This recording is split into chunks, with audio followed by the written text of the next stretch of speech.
सुप्रभातम। आज का हमारा विषय है पत्र लेखन। पहले हम पत्र का क्या महत्व है, क्या आवश्यकता है, उसके बारे में थोड़ी बातचीत करेंगे। आज के ज़माने में किसी को पत्र लिखना, हमें पत्र लिखने की इतनी आदत नहीं होती, इसलिए कुछ नया लगता है। लेकिन अभी टेक्नोलॉजी के युग में पत्र लेखन एकदम सामान्य हो गया है, कोई लिखता भी नहीं है ऐसा हमें लगता है, क्योंकि मोबाइल में ही कोई भी बात करनी हो तो हम कर लेते हैं। फिर भी पत्र लेखन का एक अलग महत्व है ना। कोई भी हम पत्र लिखते हैं तो लिखा हुआ होता है, तो वो एक बार हम पढ़ते हैं तो हम दूसरी बार भी उसको पढ़ सकते हैं, है ना। हमने अभी बचपन में किसी को हम पत्र लिखते हैं, हमारे फ्रेंड को लिखते हैं, कोई भाई को लिखते हैं, माता पिता को लिखा हुआ होता है, तो हम उसको रखते हैं। बाद में बड़े होकर एक बार पढ़ेंगे ना तो हमारी पुरानी यादें सब ताज़ी हो जाती है। और ये तो व्यक्तिगत पत्र हुआ, लेकिन व्यवसाय में भी कहीं पे भी आपको किसी को कुछ कहना हो तो उसमें पत्र के व्यवहार से ही, लिखित ही सब माना जाता है। कोई हम कहीं पे भी कोई व्यवसाय करते हैं तो ऐसे बोल देते हैं कि इस दिन मैंने ये किया और ये करना है, तो ऐसा कोई मानता नहीं है, क्योंकि उसके लिए लिखा हुआ ही माना जाता है ना। कार्यालय में कोई हम आवेदन देते हैं, कहीं विनंती करते हैं, तो उसके लिए लिखा हुआ ही माना जाता है। यानी पत्र का आज भी इतना ही महत्व है। तो चलो आज हम पत्र लेखन कैसे लिखा जाता है उसका हम अध्ययन करते हैं। पत्र लेखन एक कला है जिसके माध्यम से दूर रहने वाले मित्रों एवं संबंधियों का समाचार प्राप्त किया जाता है तथा अपने विचार और समाचार उन तक पहुंचाया जा सकता है ना। हम हमारे से दूर हमारे कोई मित्र संबंधी होते हैं, उसके समाचार हम प्राप्त करते हैं, और हमारा जो भी विचार हो, कोई नया समाचार हो, वो भी हम उन तक पहुंचा सकते हैं। पत्र की भाषा सरल एवं स्पष्ट तथा इसका भाव बोधगम्य होना चाहिए, है ना। पत्र हम लिखते हैं तो उसकी भाषा एकदम सरल होनी चाहिए और एकदम स्पष्ट, जो कहना हो एकदम स्पष्ट तरीके से, और उसका भाव वो सामने वाला समझ जाए ऐसे लिखना होता है। क्योंकि पत्र हम लिखते हैं तो उसको केवल पढ़ना होता है, वो हमको सामने से कुछ पूछ नहीं सकता, है ना। मोबाइल में हम बातचीत करते हैं फ़ोन में, तो क्या होता है कि चलो हम उससे कोई कुछ बात कहते हैं, कोई न्यूज़ देते हैं, कोई हमारा विचार उसको कहते हैं, तो उसको समझ में ना आए तो वो हमें पूछ सकता है। लेकिन इसमें सामने से तुरंत तो पूछ सकता नहीं, तो इसलिए हमें वो समझ सके ऐसी एकदम सरल भाषा में, स्पष्ट भाषा में, और हमारे जो भाव होता है वो बोधगम्य होना चाहिए। हम पत्र लिखते हैं तो पत्र के चार प्रकार, मुख्यतः चार प्रकार है। पहला है व्यक्तिगत पत्र, यानी साधारणतः संबंधियों एवं मित्रों को लिखे जाते हैं तथा इनका विषय भी व्यक्तिगत होता है ना। व्यक्तिगत पत्र है, उसमें हमारे संबंधियों, माता पिता, मामा, फोई, मौसी, उसका लड़का होता है, उसका उसकी लड़की होती है, हमारे मित्र होते हैं, हमारे चाचा होते हैं, जो हमारे से कहीं दूर रहते होते हैं, तो उसको हम जो पत्र लिखते हैं उसको व्यक्तिगत पत्र कहते हैं। बाद में दूसरा प्रकार है व्यावसायिक पत्र। इसका प्रयोग व्यापारी तथा व्यावसायिक संस्थाएं व्यापार में करती है ना। कोई व्यवसाय व्यापारी करता है तो एक व्यापारी दूसरे व्यापारी को, यानी कोई बड़ा बिजनेस में होता है उसके डीलर को, ऐसे जो पत्र लिखता है उसको कहते हैं व्यावसायिक पत्र। उसके बाद तीसरा प्रकार है कार्यालयिक पत्र। इनका प्रयोग कार्यालयों तथा विभिन्न सरकारी विभागों में होता है ना। कि हम कार्यालय, यानी देखो जैसे सरकारी विभाग हो वैसे हम हमारे स्कूल का भी लिख सकते हैं। तो स्कूल है तो स्कूल में कोई हम पत्र भेजते हैं, यानी एक स्कूल से दूसरे स्कूल में कोई पत्र आता है, यानी स्कूल की जो मेन ऑफिस होती है हमारे, जैसे रीजनल ऑफिस है मुंबई, वहाँ से यहाँ कोई पत्र आता है, हम यहाँ से वहाँ कोई पत्र भेजते हैं, उसको कार्यालयिक पत्र बोलते हैं। यानी ये हमारा स्कूल का, वैसे सरकारी कोई भी संस्था हो, तालुका पंचायत होती है, जिला परिषद होती है, उसमें कोई पत्र आता है, भेजते हैं, उसको कार्यालयिक पत्र बोलते हैं। उसके बाद प्रार्थना पत्र। इनमें छुट्टी, नौकरी, शुल्क या दंड क्षमा कराने हेतु आवेदन किया जाता है। हम कोई विनंती करते हैं या आवेदन देते हैं, कोई प्रार्थना पत्र लिखते हैं। जैसे आप स्कूल में कुछ दिन के लिए नहीं आने वाले हो, तो उसके लिए आप स्कूल में अपने वर्ग शिक्षक या प्रिंसिपल को आप प्रार्थना पत्र लिखते हैं, विनंती पत्र लिखते हैं। तो इसको कहते हैं प्रार्थना पत्र, यानी छुट्टी के लिए, नौकरी के लिए ऐसा कोई होता है उसको प्रार्थना पत्र बोलते हैं। तो हमें इस कक्षा में पत्र लेखन में व्यक्तिगत पत्र और प्रार्थना पत्र, ये दोनों हमारे लिए बहुत महत्व का है। ये दोनों पत्र लेखन हमें सीखने हैं। तो आज हम व्यक्तिगत पत्र कैसे लिखा जाता है वो सीखेंगे। लेकिन किसी भी पत्र हो, इसके 7 अंग है, उसमें 7 बातें ध्यान में रखनी होती है। सबसे पहली बात है संस्था, स्थान एवं तिथि। कोई भी पत्र लिखते हैं तो एक पत्र लेखन कैसे होता है वो हम देखेंगे बाद में, लेकिन जो 7 बातें हैं वो पहले हम याद रखते हैं। पत्र जिस स्थान से तथा जिस तिथि को लिखा जाता है, इसका उल्लेख पत्र के ठीक ऊपर बाईं ओर लिखा जाता है। ये बहुत महत्व का है कि हमें सब पत्र में सबसे पहले ऊपर कौन सी साइड, बाईं ओर यानी लेफ्ट साइड हमारा स्थान यानी हमारा पता, एड्रेस लिखना होता है। एड्रेस के बाद तुरंत ही तिथि यानी दिनांक लिखनी होती है, डेट लिखनी होती है। ये दोनों, लेकिन याद रखने की बात यह है कि हमें इसको बाईं और लेफ्ट साइड ही लिखना है। वो कैसे लिखना है हम बाद में आगे देखेंगे, लेकिन सबसे पहली बात है स्थान एवं तिथि। उसके बाद दूसरा अंग है प्रशस्ति या संबोधन, है ना। पहले स्थान और तिथि हो गई, उसके बाद उसके नीचे ही बाईं ओर जिसे पत्र लिखा जाता है उसके लिए उपयुक्त संबोधन का प्रयोग किया जाता है। यानी हम जिसको पत्र लिख रहे हैं उसके लिए संबोधन किया जाता है। जैसे यहाँ दिया हुआ है कि चलो कि हम अपने गुरुजी को, हमारे शिक्षक को हम पत्र लिखते हैं, तो संबोधन क्या करेंगे, प्रिय, पूजनीय, मान्यवर, श्रीमान, ऐसे अलग अलग हम संबोधन करते हैं। वैसे आपको एग्जांपल दूँ, हम हमारे मित्र को लिखते हैं तो क्या लिखेंगे, मेरे प्रिय मित्र। हम हमारे पिताजी को लिखते हैं तो क्या लिखेंगे, पूजनीय पिताश्री। ऐसे ही हमारे से कोई बड़ा होता है तो उसको भी लिख सकते हैं श्रीमान, ऐसा बोल के भी संबोधन कर सकते हैं। यानी दूसरा अंग है प्रशस्ति या संबोधन। तो पहले स्थान यानी एड्रेस, उसके बाद दिनांक, हम जिस दिन पत्र लिखते हैं वही, उसके बाद संबोधन आएगा तुरंत ही। उसके बाद तीसरा अंग है अभिवादन, यानी हमने संबोधन किया, उसके बाद संबोधन के नीचे संबंधित व्यक्ति के लिए अभिवादन या आशीष सूचक शब्द लिखा जाता है। यानी आपके चरणों में नमस्कार, सप्रेम नमस्कार, ऐसा हम अभिवादन लिखते हैं। उसके बाद ये महत्व का है पत्र का कलेवर, यानी जो पत्र, अभी तक तो हम बोलेगा हमें पत्र लिखना है, किससे कुछ बातचीत करना है पत्र से, तो इसमें कुछ बातचीत हम मुख्य जो हमारी बातचीत तो आई नहीं, तो अभी आता है पत्र का कलेवर, यानी मुख्य बातें जिनके लिए पत्र लिखा जा रहा है उसका वर्णन किया जाता है। यानी हम पत्र जिसके लिए हम हमारे भाई को उसकी जन्मदिन की बधाई के लिए पत्र लिख रहे हैं, तो उसके बारे में जो कुछ लिखना हो कि आपके आपको जन्मदिन की बधाई, आप कैसे हो गए, क्या कर रहे हो, आपको मैं ये बोल रहा हूँ, आपने जन्मदिन ऐसे सेलिब्रेट किया होगा, ऐसे ऐसे करना है, आप ऐसे ऐसे करो। तो जो मुख्य बात है जो हमें पत्र लिखना है तो वो आएगा पत्र का कलेवर, यानी इसमें हम जो भी बातें करते हैं वो हमें लिख डालनी है। ये लिखने में एकदम सरल है। हमें ऐसा ही मन में कल्पना करनी है कि चलो मैं फ़ोन में किसी से बात कर रहा हूँ, मेरा फ़ोन करने का कोई एक हेतु होता है कि मैं किसी को इसीलिए फ़ोन कर रहा हूँ, तो फ़ोन में हम जैसे बात करते हैं ना वैसा ही यहाँ लिखना है कि, लेकिन यहाँ इतना ध्यान रखना है कि केवल मुझे ही बोलना है, सामने वाला मुझे उत्तर देने वाला नहीं है।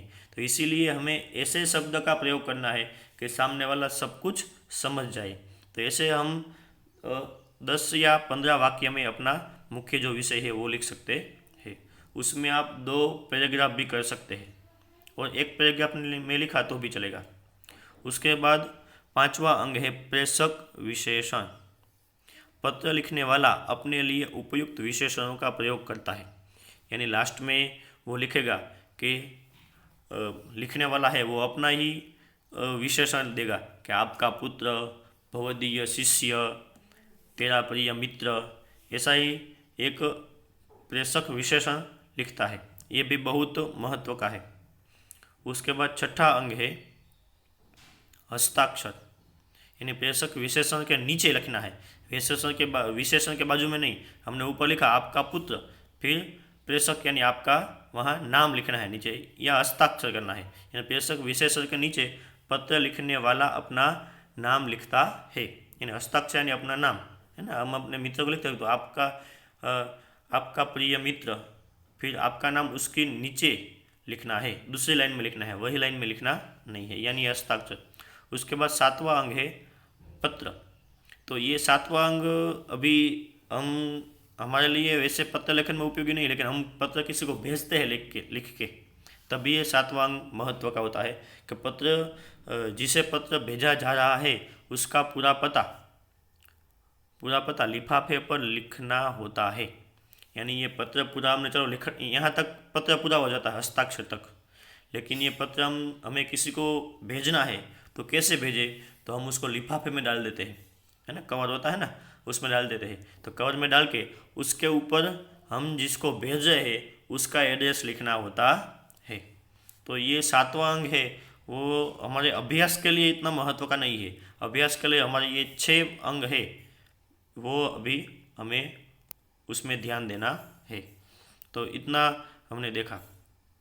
अब हम आगे देखते हैं कि महत्व का क्या है कि हम व्यक्तिगत पत्र में जिसको पत्र लिख रहे हैं तो उसका अभिवादन कैसे करें, और समापन में जो हम विशेषण लिखते हैं हमारा, तो वो क्या लिखना चाहिए, है ना।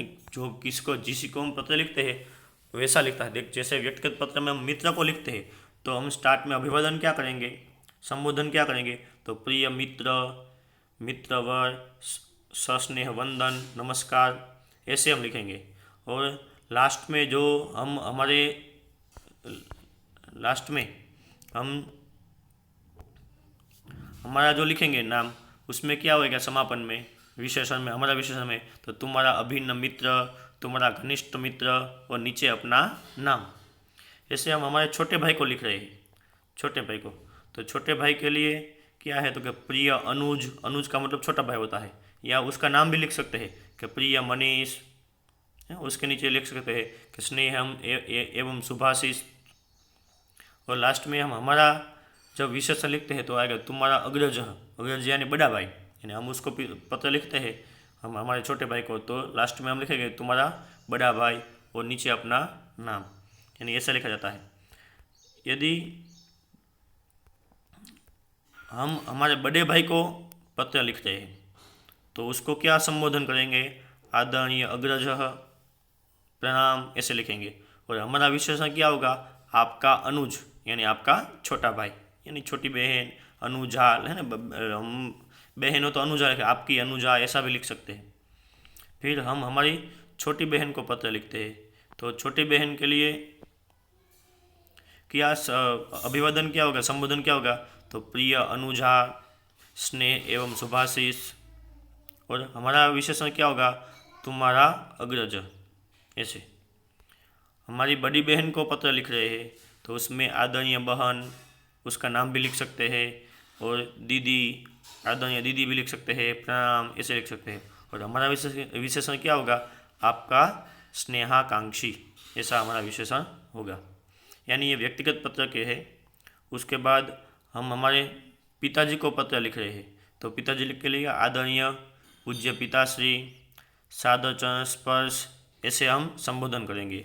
और बाद में हमारा विशेषण होगा आपका आज्ञाकारी, प्रिय पुत्र, आपका प्रिय पुत्र, और आपका नाम, वो लास्ट में लिखेंगे।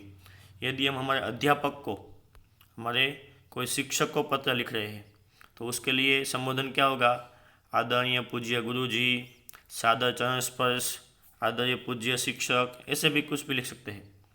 और लास्ट में हमारा विशेषण क्या होगा, आपका आज्ञाकारी शिष्य, आपकी आज्ञाकारी शिष्या, ऐसे भी। और आप उसके नीचे अपना नाम। तो ये व्यक्तिगत पत्र के अलग अलग तरीके हैं कि हम किसको पत्र लिख रहे हैं, उसी तरह अभिवादन या संबोधन, और लास्ट में हमारा विशेषण और हमारा नाम होता है। ये आपको ध्यान रखना है। व्यक्तिगत पत्र में मित्र को किया, छोटे भाई को, बड़े भाई को, छोटी बहन को, बड़ी बहन को, अपने पिताजी को, माताजी को, अध्यापक को, ऐसे हम संबोधन और अपना विशेषण क्या होना चाहिए वो हमने देखा। अब यहाँ देखो, हम विभिन्न प्रकार के पत्र में व्यक्तिगत पत्र का प्रारूप क्या होता है वो हम देखते हैं। देखिए, सबसे पहले हमने देखा था ना कि सबसे पहले अंक क्या था, तो कि हमारा तिथि और स्थान एवं तिथि। तो लिखने वाले प्रेषक स्थान का नाम, यानी हमें हमारा प्रेषक यानी जो पत्र लिखने वाला है उसका एड्रेस यानी स्थान लिखना है। तो यहाँ पे देखो लिखा है C4/123, यानी उसका मकान का नंबर होता है कोई गली हो तो उसका नंबर, उसके बाद वो सोसाइटी कहाँ पे है उसका, है ना, रामा मार्ग, फिर निशातगंज, वो भी एक सोसाइटी का नाम है। उसके बाद जो शहर का नाम है लखनऊ और उत्तर प्रदेश।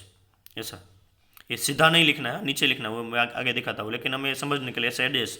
उसके बाद दूसरा है तिथि, तो 15 जुलाई 2011, यानी आप कोई भी तिथि जिस दिन पत्र लिखे हैं वो तिथि लिखनी है। उसके बाद संबोधन है, तो पूज्य पिताजी, पिताजी लिखते हैं पूज्य पिताजी, भाई को लिखते हैं तो आदरणीय अग्रज और मेरे प्रिय छोटे भाई, ऐसा भी कोई संबोधन जो जिसको लिख रहे हैं उसको संबोधन। उसके बाद अभिवादन, यानी अभिवादन यानी सादर चरण स्पर्श, ऐसे हम उसको अभिवादन करें तो संबोधन के तुरंत ही अभिवादन आता है। उसके बाद है विषय वस्तु, यानी पत्र का मुख्य कलेवर, यानी जो पत्र जिसके लिए हम लिख रहे हैं वो मुख्य बातें, यानी ये बड़ी 10 या 15 वाक्य में हम लिख सकते हैं। उसके बाद समापन, समापन में भी हमें पूज्य माताजी को प्रणाम, छोटे भाई को मेरी याद देना, ऐसा भी हम थोड़ा लिख सकते हैं। तो ऐसे ही, और लास्ट में हमारा आएगा स्वगत कथन, यानी हमारा विशेषण। तो हम हमारे पिताजी को लिखते हैं तो क्या आएगा, आपका आज्ञाकारी पुत्र। हमारे शिक्षक को लिखते हैं तो आपका आज्ञाकारी शिष्य। मित्र को लिखते हैं तो तेरा प्रिय मित्र। बहन को लिखते हैं तो तेरा छोटा भाई या तेरा बड़ा भाई, और उसमें लास्ट में हमारा नाम, ऐसे लिखना है। तो ये 7 बातें हमें ध्यान रखना है। अब हम यहाँ पे चलो एक व्यक्तिगत पत्र का उदाहरण देखते हैं। पहले पत्र का विषय क्या है वो हमें ध्यान से पढ़ना है। यहाँ पत्र का विषय है ऐतिहासिक स्थलों के भ्रमण की अनुमति मांगते हेतु पिता को पत्र। तो यहाँ पत्र किसको लिखा जा रहा है, पिता को, यानी एक पुत्र अपने पिता को पत्र लिखता है। और दूसरी बात कि पत्र का विषय क्या है, तो ऐतिहासिक स्थल के भ्रमण की अनुमति, यानी कोई ऐतिहासिक स्थल है तो वहाँ घूमने के लिए जाना है, तो अपने पिता से वो अनुमति मांग रहा है कि मैं जाऊँ या न जाऊँ, यानी मैं जा रहा हूँ तो आप मुझे अनुमति दे। यानी कोई लड़का, कोई पुत्र, कोई हॉस्टल में या दूसरे कहीं पे भी रहता है अपने पिता से दूर, और अपने पिता को पत्र लिख रहा है कि मुझे यहाँ घूमने जाना है, तो ये आवश्यकता है, तो आप ये आवश्यकता की पूर्ति कीजिए। तो इसकी अनुमति के लिए वो अपने पिता को पत्र लिख रहा है। देखो अभी यहाँ सबसे पहले देखें तो ये 2 लाइन में यहाँ उसने अपना एड्रेस लिखा है, देखो है ना, B21, यानी वो गली का कोई मोहल्ला का एक नंबर होता है। उसके बाद मॉडल स्कूल, यानी वो स्कूल की हॉस्टल में रहता होगा इसलिए उसने लिखा मॉडल स्कूल, यानी स्कूल का है। उसके बाद पानीपत, ये शहर का नाम है। उसके बाद उस हरियाणा, यानी वो उसका स्टेट है, यानी सीधा ही लिखना नहीं है, कोई भी होता है तो एक मकान का क्रमांक, उसके बाद सोसाइटी का नाम, उसके बाद शहर का नाम दूसरी लाइन में लिखना होता है। उसके बाद आप जो जिस राज्य से है वो राज्य भी वही लाइन में लिखो या दूसरी लाइन में। लेकिन यहाँ महत्व की बात ये ध्यान रखनी है, जहाँ हमारा एड्रेस पूरा होता है तुरंत ही वहाँ पूर्ण विराम करना है, ये महत्व की बात है। एड्रेस जहाँ पूरा होता है हमारा, जैसे मैं आपको यहाँ का एक एड्रेस का उदाहरण दूँ तो जैसे तिरुपति सोसाइटी है तो वहाँ हम लिख सकते हैं कि A21 तिरुपति सिटी, बाद में दूसरी लाइन में लिखना कि अकोला रोड, फिर तीसरी लाइन में लिखना वाशिम महाराष्ट्र। लेकिन महाराष्ट्र के बाद जहाँ हमारा पता पूरा होता है वहाँ हमें पूर्ण विराम करना है। ये महत्व का है। उसके बाद दिनांक आती है, तो यहाँ दिनांक लिखी है 6 सितंबर 2000, यानी जो भी होती है दिनांक वो लिखना है। उसके बाद तीसरा आएगा संबोधन। अपने पिता को पत्र लिख रहा है, इसलिए क्या आया, पूज्य पिताजी। और यहाँ पे भी संबोधन के बाद भी महत्व की बात है कि संबोधन के बाद अल्प विराम बहुत महत्व का होता है। यानी हम किसी को भी संबोधन करें, संबोधन के तुरंत ही अल्प विराम करना है, अल्प विराम का चिन्ह करना है। उसके बाद संबोधन के बाद हम उसको, पिताजी है तो उसको कहेंगे सादर चरण स्पर्श, है ना। ये एक ही लाइन में छोटा लिखना है, आपको नमस्कार, सप्रेम नमस्कार। ऐसे ही जैसे हम फ़ोन में बोलते हैं ना, पापा को कहेंगे तो हम वैसे अभी तो क्या करते हैं, गुड मॉर्निंग, कैसे है, ऐसे बोलते हैं। तो ये हमारा संबोधन के बाद हो गया। अभी पत्र का मुख्य कलेवर, यानी पत्र का जो हेतु है वो पूरा इसमें लिखना है। देखो यहाँ पे लिखा है, मैं यहाँ कुशल पूर्वक हूँ तथा ईश्वर से आपकी कुशलता एवं अच्छे स्वास्थ्य की प्रार्थना करता हूँ। मेरी पढ़ाई ठीक चल रही है। अगले महीने विद्यालय के बच्चों को ऐतिहासिक स्थलों के भ्रमण के लिए ले जाया जा रहा है। इसके लिए प्रत्येक विद्यार्थी को 500 रुपये शुल्क जमा करना है। मैं भी विद्यालय के छात्रों के साथ भ्रमण हेतु जाना चाहता हूँ। शुल्क के अतिरिक्त संभवतः भ्रमण के करते हुए और रुपयों की आवश्यकता पड़ेगी, अतः आप शीघ्र ही 1500 रुपये भेजने की कृपा करें। यानी ये पत्र का जो हेतु है, ऐतिहासिक स्थलों के भ्रमण की अनुमति। तो अनुमति के लिए देखो यहाँ से किया, उसने स्टार्टिंग कहाँ से किया और अंत कहाँ हुआ, यानी जो उसको बात कहनी है वो अच्छे शब्दों में इसने लिखी और सब भी बात आ जाती है, एकदम सरल भाषा में उसने स्पष्ट तरीके से लिखा है। बाद में लास्ट में आएगा, घर में माता जी होता है तो उसको भी याद करना है। तो माता जी को चरण स्पर्श एवं रानी को प्यार, रानी यानी उसकी छोटी बहन, तो उसको भी हम याद कर सकते हैं। या छोटे भाई को मेरी याद देना, बड़े भाई को मेरा प्रणाम कहना, ऐसा जो भी घर में जितने हो, घर में दादा दादी हो तो उसको भी बोल सकते हैं कि दादा और दादी को मेरा चरण स्पर्श करना, यानी लास्ट में ऐसा लिख सकते हैं। उसके बाद लास्ट में आएगा जो प्रेषक होता है उसका विशेषण। तो आपका पुत्र, यानी ये पुत्र लिखा है तो आपका पुत्र, और उसके बाद अपना नाम। अभी एक ध्यान में रखने जैसी बात है, देखो ये सब कैसे लिखा हुआ होता है, एक पेज में ऐसी तरीके से ये लाइन देखो कि पूरी ही एक ही तरीके से हमें सीधी दिखाई दे रही है। तो ये पत्र लिखने में बहुत ध्यान रखना है कि हम पहली लाइन जहाँ से स्टार्ट करें, B21 जहाँ से लिखा तो दूसरी लाइन भी स्टार्टिंग वहाँ से, यानी पूरी सब लाइन स्टार्टिंग यहाँ से होनी चाहिए, ये सीधी लाइन में आना चाहिए।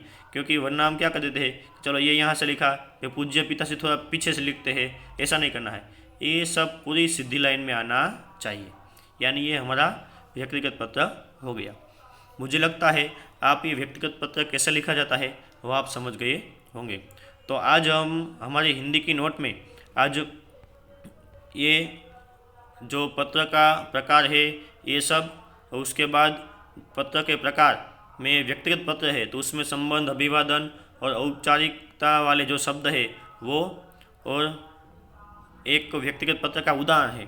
तो इतना आप आज अपनी नोट में लिखेंगे। धन्यवाद।